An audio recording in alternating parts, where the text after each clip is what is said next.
In this video, I will present a 4-step process for relating to difficult emotions that is very different from our usual way. At the end of the video, I will detail specific things that you can do to help with your painful emotions. Over time, we learn that avoiding or suppressing painful emotions simply brings more pain. There's an old mindfulness saying that what we resist persists. And I would take this even further and say, what we resist worsens. Carl Jung echoed this when he asserted that what you resist not only persists, but will grow in size. This leads people to feel stuck and confused as to how to deal with difficult emotions. Nothing seems to work. The Buddha taught that allowing and seeing emotions enables us to understand them. The way to deal with difficult emotions is not to resist them or deny them, but rather to accept them, embrace them, and go through them. And we can only go through them once we first allow them to be just as they are. As the Rumi poem entitled "The Guest House" advises, welcome and entertain them all, even if they're a crowd of sorrows. The Buddha called such difficult emotions afflictive emotions. These are mind states based on greed, ill will, and delusion, sometimes also referred to as unwholesome mind states. We can also refer to them as painful emotions. There are a variety of acronyms out there that specify the process for mindfully relating to difficult emotions. RAIN, R-A-I-N, is well known, which refers to recognizing the emotion, accepting it, investigating it, and either non-identification or nurture. Over the years, I've come to seeing a 4-step process in relating to painful emotions, which is slightly different and uses the acronym REDS. R stands for recognizing that emotion has arisen. The E refers to embracing the emotion rather than resisting. So we go beyond accepting and we actually embrace the emotion. D refers to discernment. Discernment as to whether it is a wholesome or unwholesome emotion. And the S stands for seeing its impersonal nature. And this is the same as non-identification. Let's examine each of these steps in more detail.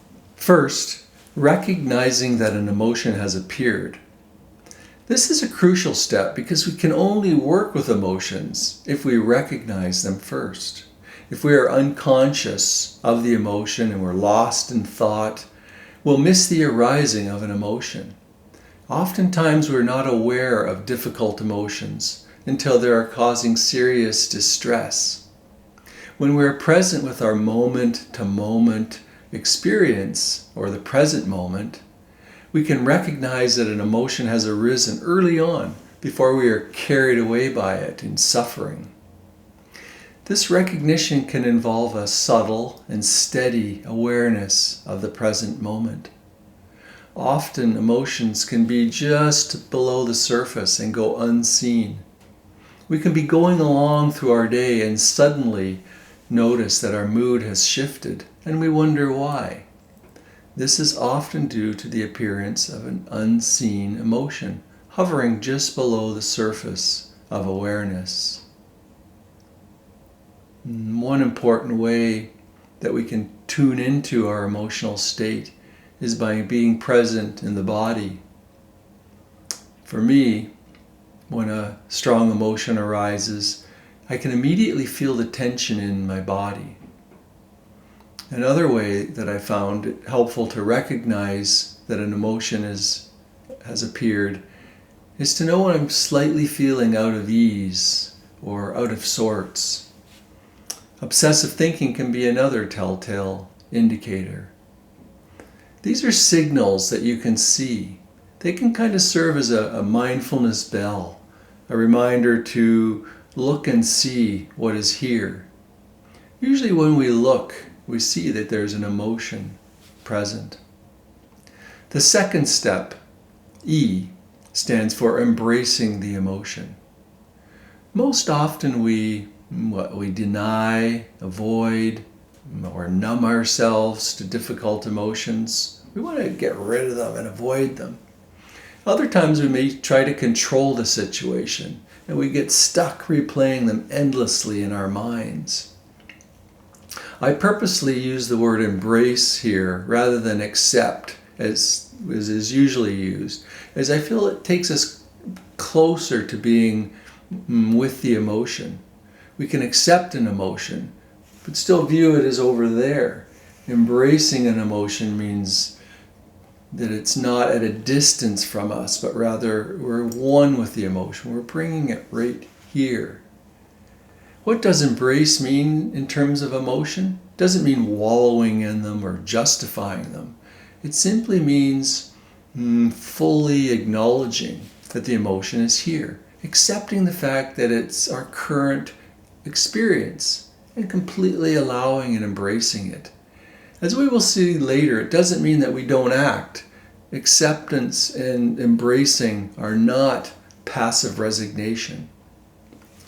So how do we know if we're embracing an emotion or not? Sensing struggle is a great telltale that we're not accepting the present moment as it is, that we are not embracing an emotion. Struggle means that something is happening that we're not accepting, so we're struggling with it. When we embrace an emotion, we can investigate it. This is not a discursive investigation using thoughts to figure it out. We come to see and know our emotions not by thinking about them, but rather by simply dropping into ourselves and being intimate with what's there. When we do this, what is there simply reveals itself. It's a kind of intuitive knowing rather than a rational or logical knowing or figuring out. Sensing in this way, we come to know the emotion as it shows up, often as body sensation or as stories or thought trains that perpetuate the emotion. It's amazing to see how a single thought can cause an intense emotion. Sometimes I like to play around or experiment and think a particular thought to see if it will elicit an emotion. I've discovered that often just by acknowledging and embracing an emotion, it allows it to dissolve or self-liberate, as Buddhists sometimes say. This is because when we are mindful of the emotion, when the story is no longer playing, we are out of our minds and into the present moment. Rather than just expressing emotions, for example, as angry behavior, or suppressing emotions and pushing them down into the unconscious, only to be acted out in the future, we can learn to see the deep thought patterns that underlie them, both conscious and unconscious. Sometimes a strong emotion can be overwhelming. Perhaps it is based on some past trauma or childhood wound. Not resisting or pushing away emotions can be healing, but it needs to be in a gentle and compassionate or balanced way. If opening and allowing an emotion feels overwhelming, then it's important to titrate the exposure to the emotion, do it bit by bit. We can practice opening, but with the understanding that we can back off at any time and go back to a single focus like the breath. We can practice this in our formal meditation. We can move towards emotions that appear while we're meditating and open when possible, and then move back to a single focus on the breath if it feels overwhelming. The third step is discernment. Discernment as to whether it is a wholesome or unwholesome mind state. This is a step that I've added to the usual acronyms. The Buddha often spoke about unwholesome mind states that center around greed, anger, and delusion. He referred to wholesome mind states as non-greed, non-anger, and non-delusion. Non-greed is simply generosity, just giving spirit. And non-anger simply means that we don't carry ill will towards others around. And the opposite is love and kindness. Non-delusion means that we see things as they are, and this is wisdom. So to practice, one way to practice with emotions is to increase the wholesome states and decrease the unwholesome states. Wholesome states, as I said, can be summed up as generosity, kindness, and wisdom. When we practice in this way, it is important to be careful that discernment does not kind of morph into self-judgment. For example, when anger appears, rather than judging yourself for being an angry person, you simply notice that anger has appeared, anger has arisen. And finally, the fourth step is seeing emotions' impersonal nature. The final step is to see that difficult emotions are not who we are. When we see the emotions arising, but we do not identify with them as representing our nature, they're seen as impersonal. They're simply arising from causes outside of our control. In a direct path to awakening, we might go directly to this step. So central to this step is seeing that emotions are not a problem. Having human emotions is a natural part of being a human being. The problem isn't the emotion. It's how we deal with it, how we relate to it. When we claim the emotion as an I or a me, we identify with it, and we inevitably suffer as a result. So we can learn to take emotions not so personally. We can also see that they will go away because they're impermanent if we don't resist them. The only way to make them stick around is to resist. Remember, what we resist persists. We can know that we are not our old hurts if we are not identified with the emotional pain and do not construct a sense of self around it, that it simply flows through us and barely leaves a ripple. When we see that emotions are impersonal and ephemeral, we can see and accept the old pain or memories. When we're not identified with the pain as my pain and see the thoughts that feed it as just thoughts arising, they naturally dissolve and self-liberate. Painful emotions may come, but become divested from a sense of self or being me.